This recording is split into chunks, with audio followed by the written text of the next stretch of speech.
கலகலவன சிரி கண்ணில் நீர் வர சிரி.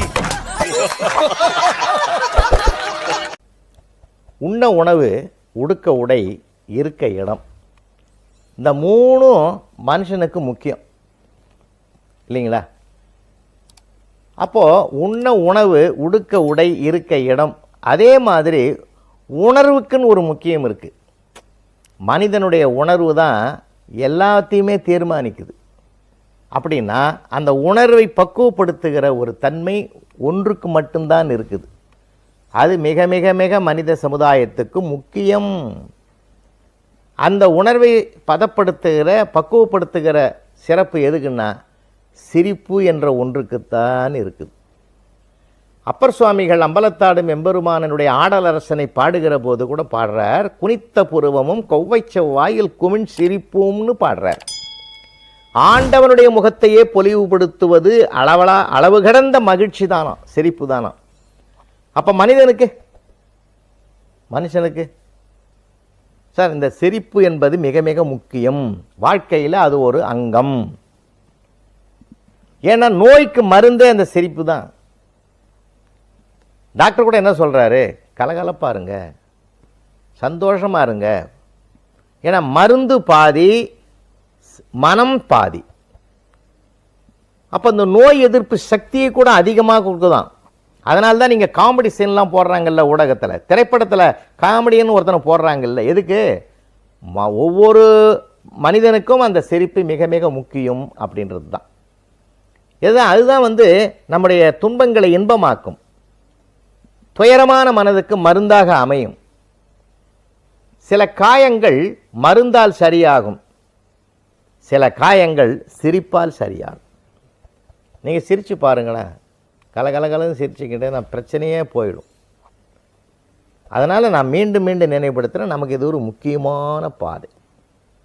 இந்த முக்கியமான ஒரு சிரிப்பு என்பதை தீர்மானிப்பது நம்முடைய மனம்தான். அதனால தான் வாய் விட்டு சிரித்தால் நோய் விட்டு போகும்னா இதை பல கூட்டத்தில் நான் வலியுறுத்தி சொல்லுவேன். இதை ஒரு கேட்ட நண்பர் மறுநாள் என்கிட்ட சொன்னார், அது 100க்கு 100 உண்மை புலவரேன்னார். எப்படி சொல்கிறீங்கன்னு, நேற்று வீட்டுக்குள்ளே உட்காந்து வாய் விட்டு சிரித்தேன், என் ஒய்ஃப் வெளியே போயிட்டான்னார். ஏன்னா அதையே அவர் ஜோக்கையே இன்னொரு ஜோக்காக மாற்றி விட்டார், செய்தியை ஜோக்காக மாற்றிட்டார். இது வீட்லேயும் இருக்குது, வெளி உலகத்தில் இருக்குது, எல்லா இடத்துலையும் கொட்டி கிடக்குது சார். அன்றைக்கு கூட ஒரு அம்மா, ஒரு ஒய்ஃப் சொல்கிறாங்க புருஷனை பார்த்து, ஏங்க நான் வெளியே போகிறேன், உங்களுக்கு என்ன வேணும்? அதை விட எனக்கு என்னடி வேணும்னா. ஏன்னா அந்த செய்தியே நகைச்சுவையாக மாற்றி விட்டான். அங்கே என்ன பிரச்சனை இருக்குதுன்றது நமக்கு தெரிய வருது இல்லைங்களா? அதனால தான் சொல்ல வரேன், அந்த சிரிப்பு என்பது வாழ்க்கையில் அந்த அம்மா கேட்ட அம்மாவே சிரிச்சுட்டுது. அதனால தான் நான் ஒன்று சொல்கிறேங்க, மனம் என்பது தான் ஒரு தூய்மையினுடைய ஆலயமாக இருக்கணும். எல்லாருக்கும் கடவுள் விலங்குகளுக்கெல்லாம் ஒரு வல்லமையை வைத்திருக்கிறான். காலங்காலமாக எத்தனை யுகாந்தர காலமும் அப்படி தான் சார் இருக்குது, கலியுகம் வரைக்கும் கூட அப்படி தான் இருக்குது. அது எந்த விதமான ஒரு வளர்ச்சியும் அடையலை. நீங்கள் எந்த மிருகமாக சிரித்து பார்த்துருக்கீங்களா? சிரிக்காதவன் தான் மிருகம், ஞாபகம் வச்சுங்க, சிரிக்காதவன் தான் மிருகம். ஏன்னா அந்த சிரிக்கணும், வாழ்க்கையில் சிரிக்கணும். சிரிக்கிறது தான் மிகப்பெரிய சொத்து சார். அது நீங்கள் ஒரு 5 நிமிஷம் சிரித்து பாருங்களேன். சிரிப்புக்கு ஒன்று சிறப்பு என்ன தெரியுமா உங்களுக்கு? சேர்ந்து சிரிக்கணும். ஒரு 10 பேரோடு சேர்ந்து சிரித்து பாருங்கள், சுகமாக இருக்கும். அழறது தனியாக அழணும். ஏன்னா தனியாக அழுதிங்கன்னு வச்சிங்களேன், நிறைய பேர் ஓடிடுவான், என்னடாச்சு, இன்னும் உடம்பு சரியில்லையா, ஏன் அழற அப்படின்னு கேட்பான். ஆனால் சிரிச்சிங்கன்னு, தனியாக சிரிச்சிங்கன்னு வச்சுங்க, ஒரு பையன் கூட கிட்ட வர மாட்டான். டேய் காலையில் வரைக்கும் அவன் நல்லா தான் இருந்தான், இப்போ இன்னமும் சிரிக்க ஆரம்பிச்சிட்டான், என்ன ஆச்சுன்னு தெரியலேன்னுவான். சிரிப்புக்கு அழகு சேர்ந்து சிரிப்பது, அழுகைக்கு அழகு தனித்து அழுவது என்றால் எப்படிப்பட்ட ஒரு இயல்பு இருக்குது பார்த்தீங்களா? அப்போ குடும்பத்தோடு சேர்ந்து சிரிங்க, நண்பர்களோடு சேர்ந்து சிரிங்க. ஆனால் நான் ஒரு செல்ஃபோனில் பார்த்து தனியாக சிரிக்கிறான் சார் இப்போ எல்லோரும், இல்லை தனியாக சிரிக்கிறான் உட்காந்து. நான் என்ன சொல்கிறேன், அதில் வர மெசேஜை நண்பர்களோட சொல்லி சிரிங்கன்றேன். அதைத்தான் நான் திரும்ப திரும்ப சொல்லுது. அந்த மனசை சந்தோஷமாக வச்சுங்க, மனதை ஆலயமாக வச்சுக்கணும் சார், குப்பமேடாக வச்சுக்கூடாது. நிறைய பேர் ஏதோ தேவையில்லாதெல்லாம் திணிச்சு வைக்கிறோம். இந்த சிரிப்பை கூட சிரிக்கணும்னு அதை தீர்மானிக்கிறது மனம்தான். நாங்கள் கூட்டத்தில் நிறைய இந்த நகைச்சுவை பயன்படுத்துவோம். என்ன சாதாரணமாக நாங்கள் முன்னேற்றம் அடைஞ்சிருக்குன்னு நினைக்கிறீங்களா? நீங்கள் மக்கள் எப்படிப்பட்டவங்களாம் இருக்கிறான்னு தெரியுமா உங்களுக்கு? சேலம் பக்கத்தில் அம்மாப்பேட்டையில் என் நண்பர் புலவர் ராமன் ஒரு பட்டிமன்றத்துக்கு கூப்பிட்டுருந்தாருன்னு சொல்லிட்டு நான் போய் ஒரு நடுவில் உட்காந்துங்கிறேன். கூட்டத்தை ஆரம்பிச்சிட்டேன். எதிரில் ஜனங்க நிறையா உட்காந்துங்குது.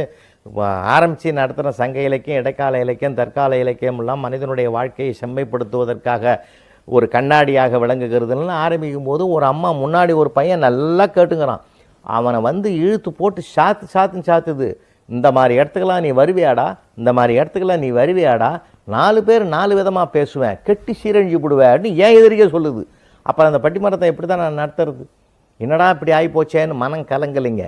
அதையும் ஒரு மகிழ்ச்சியாக எடுத்துக்கொண்டு ஹியூமராக எடுத்துக்கிட்டு அதையே நான் சில கூட்டங்களை சொல்கிறது உண்டு. இப்படியெல்லாம் மனிதர்கள் இருக்கிறாங்க. ஏன்னா வேறுபட்டும் மாறுபட்டும் இருக்கிறாங்க. அதே ஈரோடு பக்கத்தில் சித்தோடில் மகாபாரதம் சொற்பொழிவு பண்ண போகிறேன். அந்த சொற்பொழிவு பண்ணும்போது 5 நாள் சொற்பொழிவு, 4 நாள் ஒரு அம்மா வயசான அம்மாவை கூட்டியாந்து பவ்யமாக பக்குவமாக எதிரில் உட்கார வைக்குது. கதை முடிஞ்ச உடனே கூட்டியும் போகுது ஆட்டோவில். சந்தோஷம் தாங்கலை. 5ஆவது நாள் கேட்டேன், யாரும்மா, உங்கள் அம்மாவா? இல்லைம்மா. இல்லையா, எங்கள் மாமியார். இந்த நூற்றாண்டில் மாமியார் இவ்வளவு பவ்யமாக ஆஷின்னு வந்து உட்கார வச்சு கதை கக்க வச்சு கூட்டியும் போகிற உன்ன மாதிரி ஒரு பெண்மணியை நான் பார்த்ததே இல்லைம்மான்னு. அதெல்லாம் ஒன்றும் இல்லைங்க ஐயா, மகாபாரதம் கேட்டால் உசிரையே விட்டுருவேன்னு சொன்னாங்க. அதனால தான் நானும் கூட்டி வந்து பார்த்தேன், ஒன்றும் நடக்கலைன்னுச்சு. எனக்கு எப்படி இருந்துன்னு கொஞ்சம் யோசனை பண்ணி பாருங்கள். அப்போ நான் பேசி ஒன்று போகிற மாதிரி தானே அர்த்தம் ஆகுது அது.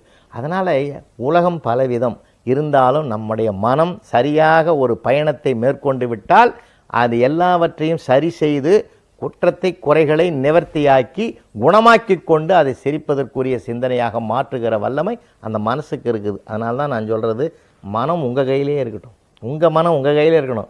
நிறைய பேர் என்ன நினைக்கிறான் தெரியுமா, அவன் என்ன நினைப்பான், இவன் என்ன நினைப்பான், அடுத்த வீட்டுக்காரன் என்ன நினைப்பான். ஏன்னா நமக்கு இப்படியே பழகி போச்சு அவனுக்கு. ஏன்னா ஒரு கரண்ட்டு கட்டுன்னு வச்சிங்களேன், யாராவது வீட்டுக்குள்ளே இருக்கிற பீஸ் கேரியர் எடுத்து பீஸ் போட்டு தான் பார்க்குறானே, தெருவை எட்டி பார்க்குறான், எவன் வீட்டில் எரியுதுன்னு.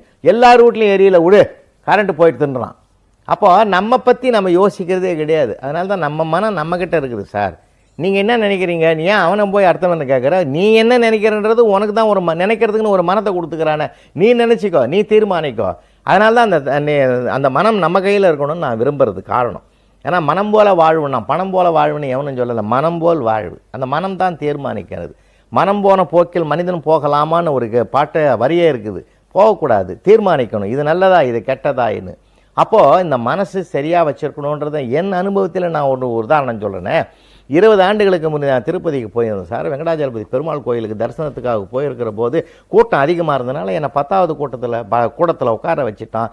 எல்லாம் ஒவ்வொன்றுத்துக்கும் ஒவ்வொரு மணி நேரம்னா 10 மணி நேரம் ஆகும்னா. ஏடுகுண்டலவாடா வெங்கடாஜலபதி கோவிந்தா வெங்கட்ரமணா நாராயணான்னு கோஷமாக நானும் ஆரவாரமாக உச்சரித்து கொண்டு அப்படியே பக்தி பூர்வமாக இருந்து அப்படியே அந்த நேரத்தை அப்படியே நல்லா பக்திமயமாக்கிக்கிட்டு அப்படியே கிட்ட போயிட்டோம் சார். இன்னும் ஒரு 10 நிமிஷத்தில் பெருமாளை பார்க்க போகிறோம். இந்த கண் மனிதனுக்கு 5 புலன்கள் இருக்குது இல்லையா, மெய்வாய் கண் மூக்கு செவின்றது. ஒன்று பார்க்கும், ஒன்று உடனே மெசேஜை கொடுக்கும், ஒன்று சிந்திக்கும், ஒன்று கேட்டு மெசேஜை கொடுக்கும் இல்லையா, ஒன்று உணர்ந்து மெசேஜை கொடுக்கும். எல்லாமே மூளையோட தொடர்புடையது. இப்போ உடம்பு தொட்டதை வச்சு ஒரு மெசேஜ் கொடுக்கும், கண் பார்த்ததை வச்சு ஒரு மெசேஜ் கொடுக்கும், காது கேட்டதை வச்சு ஒரு மெசேஜ் கொடுக்கும், மனம் எல்லாத்தையும் நினச்சி ஒரு மெசேஜை கொடுக்கும். தீர்மானிக்கிறது மூளை இல்லையா. அப்போ அந்த மூளையை சார்ந்த அந்த மனம் என்ன பண்ணுதுன்னா, உள்ளே பயணிக்கிற போது டக்குன்னு பார்த்துட்டேன், கண் என்ன பண்ணிச்சு, மேலே ஒருத்தன் எழுதியிருந்தான், ஜெயந்தி ஐ லவ்னு எழுதியிருந்தான் பாருங்கள். மனசு அங்கே போட்டுது, யார் அந்த ஜெயந்தி, இவள் காதல் நிறைவேறாததனால் தானே வந்து இங்கே எழுதிட்டு போயிட்டான். பெருமாளுக்கு அப்ளிகேஷன் போட்டுக்கிறான், பெருமாள் அந்த காதலை நிறைவேற்றினாரா இல்லையா அப்படின்னு நினச்சினே வந்தேன் பாருங்கள். உள்ளே அப்படின்னு அந்த நினைப்பிலே வந்தங்க. வெங்கட்ரமணை மறந்துட்டேன், வெங்கடாஜலபதி மறந்துட்டேன், அந்த நினைப்பிலே வந்தது ஜருகண்டின்னு தூக்கி அந்த வெளியே போட்டான் சார். 10 மணி நேரமாக எந்த பெருமாளை பார்க்கணுன்னு நான் தவம் இருந்து பக்தி பூர்வமாக இருந்தனோ, ஒரு செகண்டில் 10 நிமிஷத்தில் இந்த கண்ணு பார்த்த ஒரு செய்தியை நான் மனசு சிந்தித்ததுனால, அடுத்தவங்களை பற்றி நான் சிந்தித்ததுனால வந்த விளைவு, என்னுடைய நோக்கம் அங்கே நிறைவேறவில்லை என்றால், நம்முடைய நோக்கம் நிறைவேற வேண்டும் என்றால் நம் மனம் நம்மிடத்தில் இருக்க வேண்டும். அந்த மனதை சமநிலைப்படுத்தி சரியாக வைத்து அந்த மனிதனை சரியான பாதையில் பயணிப்பதற்கான ஒரு அற்புதமான வல்லமையையும் சக்தியையும் தரக்கூடிய பெருமையும் சிறப்பும் ஒவ்வொரு மனிதனுடைய மனதுக்கும் இருக்கிறது. அதனால்தான் அவனுக்கு மனிதன்னு பேர். ஏன், காலால் நடக்கிற விலங்குகளுக்கு கால்நடைன்னு பேர், மனதால் நடக்கிற மனிதனுக்கு மனிதன் என்று பெயர். அப்ப மனம் என்ற சொல் தான் மனிதன் என்ற சொல்லுக்கு ஆணி வேர் என்றால், அந்த வேறான மனதை பாதுகாப்போம். மனதை பாழ்படுத்தி கொள்ள வேண்டாம், மனதை பக்குவப்படுத்திக் கொள்வோம். அந்த பக்குவத்தை தருகிற வல்லமை மனிதனுடைய அத்தனை அம்சங்களிலும் மிக மிக முக்கியமான ஒன்று சிரிப்பு கலை. அந்த சிரிப்பும் உங்களிடத்தில் இருக்கிறது. அந்த சிரிப்பை முக்கியமாக்குங்கள், வாழ்க்கையில் உயருங்கள். நன்றி. இந்த வீடியோ உங்களுக்கு பிடிச்சிருந்தா லைக் பண்ணுங்க, கமெண்ட் பண்ணுங்க, ஷேர் பண்ணுங்க. மறக்காம நம்ம சேனலை சப்ஸ்கிரைப் பண்ணிடுங்க. மீண்டும் ஒரு காணொளியில் சந்திப்போம். நன்றி நண்பர்களே.